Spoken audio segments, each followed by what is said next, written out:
The Levine Strawberry Farm in Sanford was getting ready to welcome people to pick their own blueberries next week. But after yesterday's hailstorm, it's not going to happen.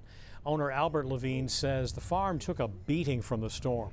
The hail bruised more than half of the blueberries, a loss he says is worth about $20,000. And blueberries weren't the only crop damaged. The farm also lost 2 acres of pumpkins. Levine says it's too late in the season now to replant.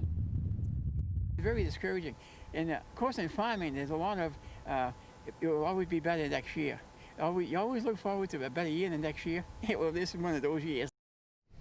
And Levine says he doesn't have crop insurance, but he says he's doing everything he can to remain positive.